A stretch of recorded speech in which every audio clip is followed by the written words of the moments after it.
Director Don Fried, Excellencies, distinguished guests, ladies and gentlemen. It's a pleasure and privilege for me to be here this evening, talking to you all. Incidentally, I was going to speak about Pakistan and, of course, the history, the culture, the economic prowess, and the politics surrounding our region, which is a very important region in the world. But after this documentary, I'm just wondering where to start, because I actually talked a lot about many of the things that I had in mind, which is a good thing and a bad thing. Good in that it gives me a good preamble, and bad in that I might look like repeating some of those things. But hopefully, I can navigate my way around that. 6,000 years ago, there were three major civilizations in the world, as we know it. There was the Egyptian civilization, there was the Sumerian civilization, and there was the Indus Valley civilization. There's a consensus almost of historians, archaeologists, and sociologists that the Indus Valley civilization at the time was the most advanced out of the three. While in Europe and many other parts of the world, including ours as well subsequently, people did not have running water drains, or fabric-based clothes. Thousands of years later, Indus Valley had it in those days. Ruins such as Mohenjo-daro, Harappa, and others, they are still a testimony to how advanced that civilization was. So we in Pakistan are the inheritors of that civilization, because Indus Valley civilization roughly corresponds to what is Pakistan today. And why is it called the Indus Valley civilization? Because of the river Indus. The river Indus, which starts from the mighty Himalayas and goes falls all the way in the Arabian Sea, is roughly what is Pakistan, as you saw in that map. Subsequently, we have had a very interesting and rich history. In what is Pakistan today, the Indus Valley, so to speak, was always very attractive for the major empires of the world. There have been invasions in this region, some of the very famous ones. For instance, Alexander, when he was trying to conquer the whole world, this region caught his eye very much. And in fact, it was in this region where he almost had his first military defeat and where he was critically wounded, eventually to die. Then there were others, but within this region, amazing civilizations and faiths emerged. There was the era prior to Hinduism, although very rich civilizationally, there was what you call like the pagan era in today's terminology. Then the Hinduism, then Buddhism. Buddhism emerged from this very region and then spread all over the what was the known world then, particularly in the East. And then there was the advent of Islam. The Arabs came here not much later after Islam began in Saudi Arabia, what is today Saudi Arabia. And Islam had a deep impact in this region. For almost 1,000 years, not just Indus Valley, but the whole of India. big chunks of it were under the Muslim rule, as you know, the sultanates, then the glorious Mughal Empire. And as the Mughal Empire faded, that was the time of beginning of colonialism. We had the Portuguese here in some parts in South Asia. We had the French, but it was the British which emerged victorious, and this whole region became part of the British Empire. After the demise of the British Empire, of course, we had the partition and the two countries, mainly Pakistan and India. 1947.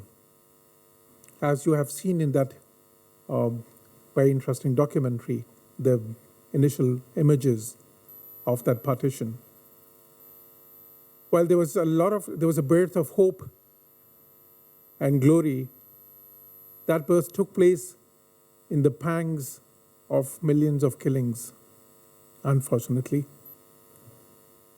which still have a deep imprint on the politics of the region. But as Pakistan emerged from that deep scar, there was a lot of promise. And Pakistan lived to its promise in the 50s and 60s and the 70s. Even today, Pakistan is a big chunk of South Asia, a country of 200 million people, 4 provinces, as you saw, located at the confluence of 3 regions: South Asia, Central Asia, and the Middle East. It has a remarkable cultural mix because of its history, because of its past. And it's not just a cultural mix, it's an ethnic mix as well. It's a racial mix as well. And that is why in Pakistan, if you go to different parts of Pakistan, you can find people of all sort of complexions and sort of genetic features as well. But besides being a country of 200 million people, Pakistan has some very interesting features.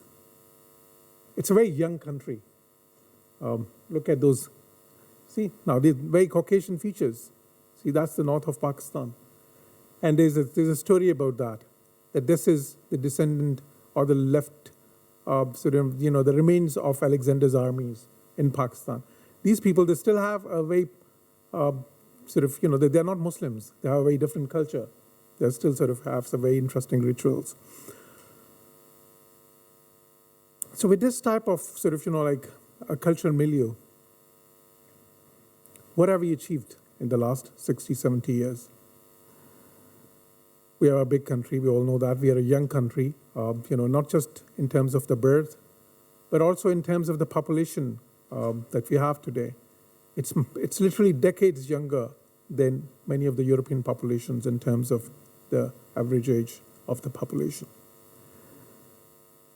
It's a very vibrant society. While there's this sort of stereotypical image of Pakistan in the West today, that there's a lot of extremism in Pakistan, there's terrorism in Pakistan, there's a lot of some conflicts in Pakistan, like Shia Sunni or other ethnic conflicts. There's some security issues there. Well, some part of that was true. We have faced the biggest challenge of terrorism in the world in the last 15 years or so. We were in the epicenter of the global terrorism. And why was that? It was because of the Afghan war, the Afghan invasion, by the Russian invasion of Afghanistan in the 70s, 1970s and 80s, starting 1979. It went up to the late 80s. In those days, Pakistan became the epicenter of resistance against the Soviet invasion, because Americans, not just Americans, the whole free world, including all Europeans, they felt that if the Russians were not stopped there, they would just go on and capture capture the warm waters. What warm waters? the Strait of Hormuz, where the 2/3 of the global trade basically passes in those waters. So that was the fear. Communism was on the roll. There was this whole domino theory, and we were supposedly the last bulwark against that. Well, that resistance succeeded, but that succeeded on the shoulders of the religious fervor that was promoted by the West, by the Americans, by everywhere, and we were partners in that, with the CIA, with all sort of like perhaps the intelligence agency here in Europe as well, agencies in Europe as well, because at that time we were fighting for a cause. The cause succeeded. Russians were defeated in Afghanistan. But unfortunately, that journey of religious fervor turned into a religious extremism. And then it turned against the West and America, and it turned against us, Pakistan as well. Americans left Afghanistan, Europeans left as well, but we were there to suffer the consequences. And it all culminated in 2001, September 11 attacks in the US. And then suddenly everybody came back to the region. Because then it was understood that once you start something somewhere, eventually the consequences will reach you. The Americans came back, and of course, at one point we had about 160,000 troops there, including not just the US, but ISAF troops, including every West European country, including Germany, which still has troops there. And that is when we had all those different terrorist organizations of not just that region, but the world, taking establishing safe havens on the border between Pakistan and Afghanistan, the so-called tribal areas that we have. That is what we had to fight. We fought together with ISAF in Afghanistan and Pakistan, of course, on its side of the border. And we suffered together. What has happened in Afghanistan in the last 15 years, we all know how many troops, ISAF troops, have been killed and wounded. What monetary price had to be paid? The Americans are estimated to have spent about over $1 trillion there. And that does not even include the money spent by other European countries. Pakistan, on its side of the border against the war, in the war against terrorism, has taken losses to the tune of about $140 billion. These are direct costs, direct losses, indirect economic losses. There have been about 60,000 casualties in that war. And of course, the war has in many ways left deep scars on the body politic, on the society, on the culture in Pakistan. But we have fought valiantly, and the results have started coming. In the last 2 years in particular, we have defeated all terrorist organizations who were based on the soil of Pakistan. Thousands of those terrorists have been killed, at a huge cost, of course. Terrorism has been wiped out of Pakistan to the tune of 90%. Today, we still have, of course, there's still some terrorists in Pakistan, like they are in France, like they are in Germany, like they are in America. But now we are at a level where we are facing terrorism as much as any major country in the world. As like the countries which are even facing more extreme attacks now than Pakistan, like our brothers Turkey, the countries in the Middle East which are still totally embroiled in terrorism. But Pakistan today has been able to, and we have set an example for the world, because what we have achieved in Pakistan could not be achieved by the militaries of 26 countries on the other side of the border in Afghanistan. And Afghanistan still is facing a much bigger problem of extremism and terrorism. This containing of terrorism gives us hope. In the last 2 or 3 years, our economy has turned into a good story, because before it was being totally decimated, being totally decimated by this terrorism problem. But in the last 2-3 years, it's become a very good story. All the numbers are good, whether it's the foreign reserves, whether it's the inflation which is going down, the interest rate which have gone down, the budgetary deficit which has gone down, the industrial production has gone up, the GDP, now we're in the highest GDP growth country in the world. In all areas, there's a vibrant information technology scene in Pakistan. We are now one of the players in the world. Similarly, we have been a player in the textiles, of course, But the more important thing is, it's not even the numbers. It's a feel-good factor in Pakistan. People in Pakistan are are ready for business again.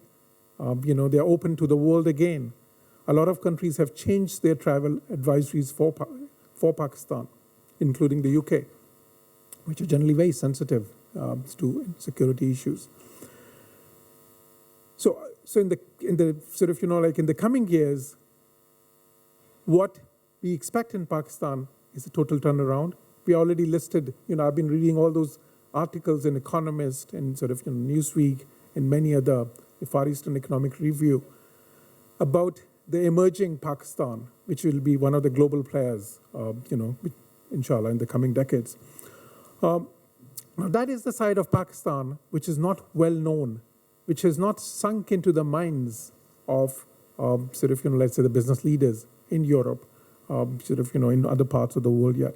So this is the, this is the picture of Pakistan, which we want to bring forth, because the stereotypical image of Pakistan might have reflected the reality there of 10 years back, of 8 years back, of 7 years back, but it does not reflect the reality of Pakistan that is there today.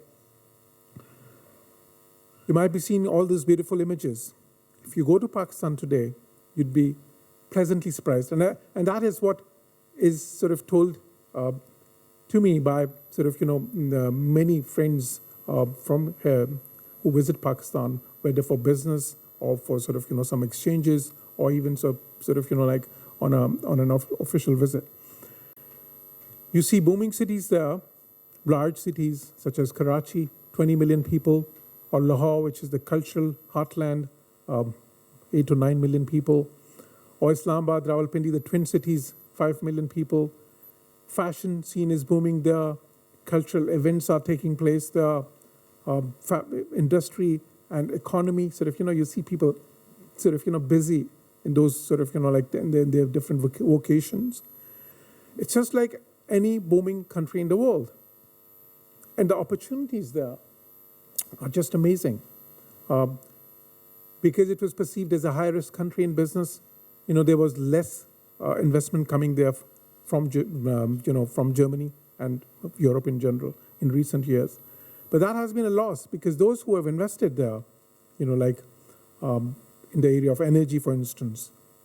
I know an American company which invested there 10, 15 years back.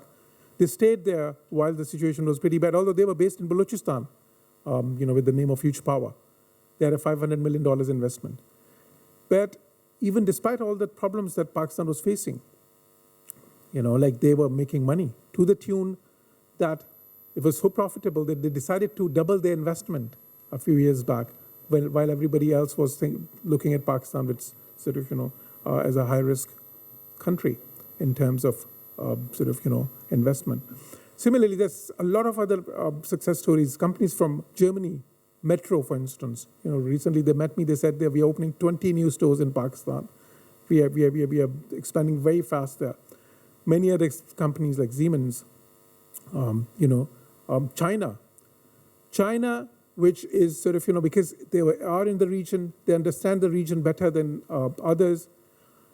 They are right now, as we speak, involved in a huge mega investment project in Pakistan called the CPEC, China-Pakistan Economic Corridor. It's a $46 billion worth of, not a one project, but different projects in the area of energy, infrastructure development. They are they'll be working with us for development of this new port, which is already operational, Gawada. And Gawada is a critically important port because, because of its location along the Strait of Hormuz on the Arabian Sea. And for Chinese, it's kind of, there's a vital importance because that is their alternative route. They have this main sort of trade, their main trade carried through the South China Sea. But they have been but they want an alternative route as well. And this route also cuts sharply the distance from China's western region to Arabian Sea, cuts it by more than 50%. So it's a much more economical route for them as well. You might have heard about China's One Belt, One Road project, which is almost like a dream. It's so ambitious because China is now one of the biggest, it's probably going in the few years, in terms of purchasing power parity, it's still the biggest. It is now the biggest economy in the world. In terms of nominal dollars, it's set to surpass the US in 10 or 15 years. But it's already the biggest trading nation in the world. And it wants to set up a trade route based on the idea of the original Silk Route that had woven China and all the known world in those days, thousands of years back.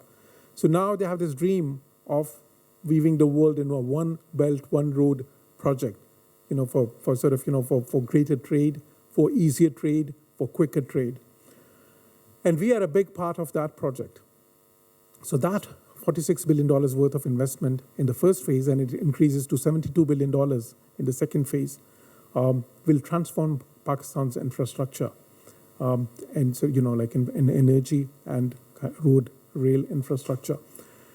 So that brings us to a point where we see a huge opportunity in Pakistan, whether in terms of trade, investment, business, or in terms of cultural exchanges, or in terms of the emerging players in international politics in the world, for countries to interact with, for together for regional and global peace and stability.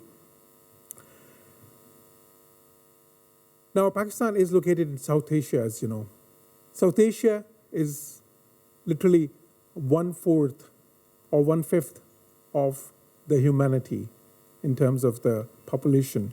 We are talking about literally 2 billion, 1.7 billion population of a region. If you include China to that, of course, then we're talking about half the world population. But South Asia itself is growing as high now as China is. Now, as you might have known, India's GDP growth rate has now presently surpassed that of China. Same is the case with other countries in South Asia. Pakistan is 5.7%, fifth highest in the world right now. So this is now the region which would become the engine of world's economy. This will be the region which will surpass in the coming years the GDP of probably the entire Europe.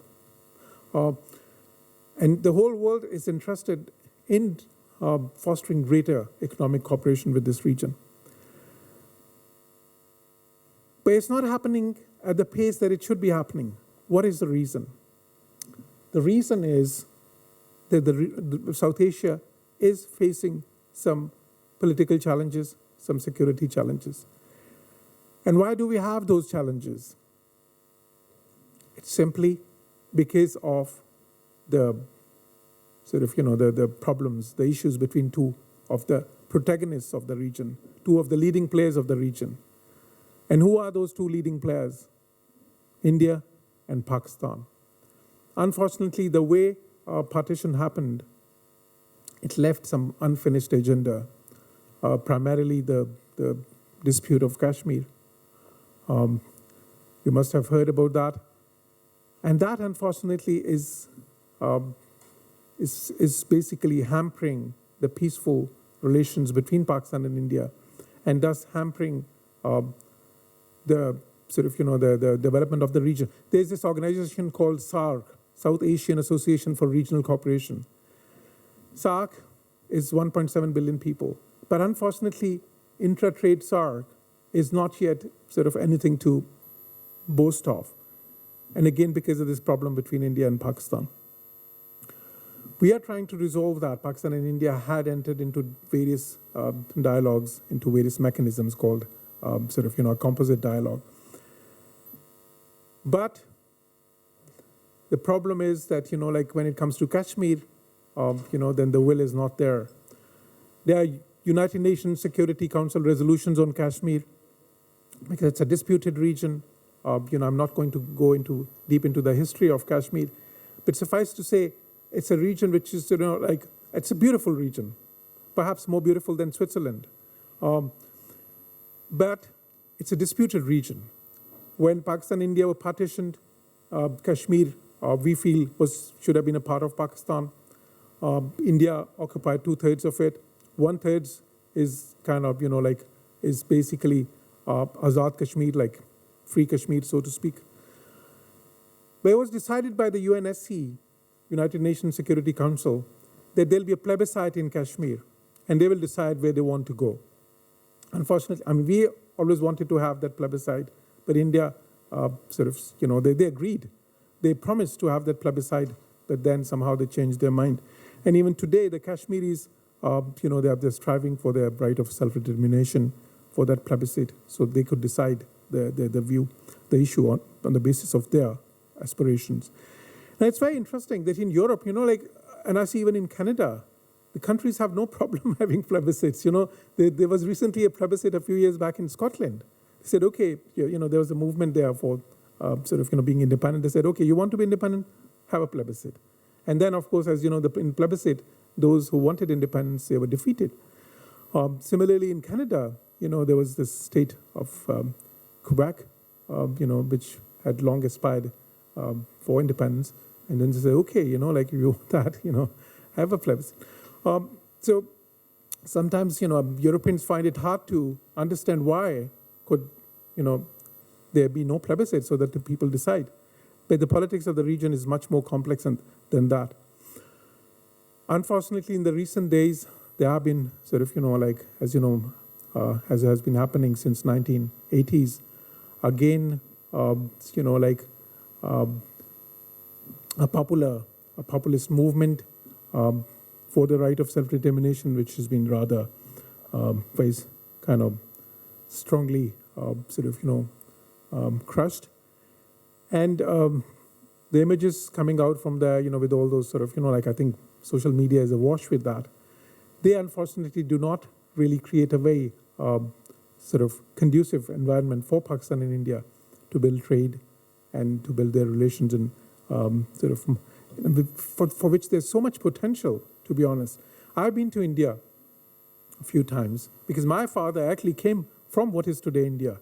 And that's an interesting fact, how our history is intertwined.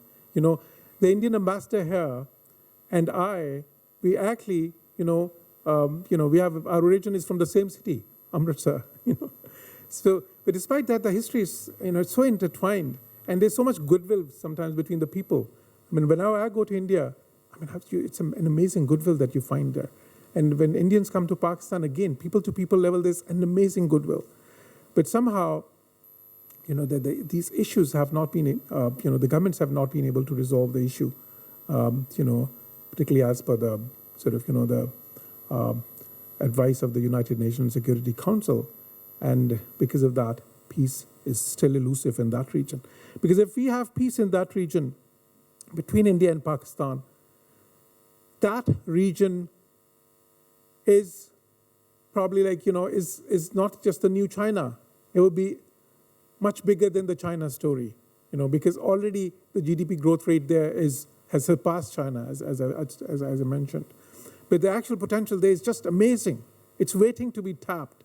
That is the only barrier which is stopping that region from becoming, not just the next China, but becoming the engine of world growth for the next 30 years.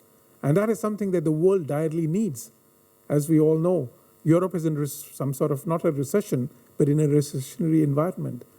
America is not doing great economically, neither is Japan. Japan is in a recessionary environment again. Europe today is awash with so much money, that if you go to a bank, we recently had we actually had a very interesting conversation with the bank. We said, we want to have an account we have an account there. We said we're going to put 2 million euros there, fixed. What interest do you give us? You know what they said? 0%. In fact, you will have to pay us 900 euros a month to keep the money there. So Europe is, the capital has no value in Europe today in terms of, the return of investment and equity, in this type of environment. In South Asia, that 2 million euro could be sort of, could be just amazing, outrightly sought after. And there's so much potential for that 2 million euros to make like 15, 20, 25% return on an equity for a year. But for this the security challenge, as you know, we have both nuclear powers as well, Pakistan and India. We have two of the very few nuclear powers in the world. And that again brings an element of insecurity in the region. Two nuclear powers, having problems with each other, having territorial disputes with each other. It's a nightmarish scenario. So we hope that, we would be able to have a serious, meaningful dialogue with India, as both countries have been claiming to want. And this problem would be resolved, to the not just to the wishes of the two countries, but more importantly to the aspirations of the Kashmiri people, so that, they live in peace, the region lives in peace, and moves forward in its journey of hope and development and prosperity. Thank you.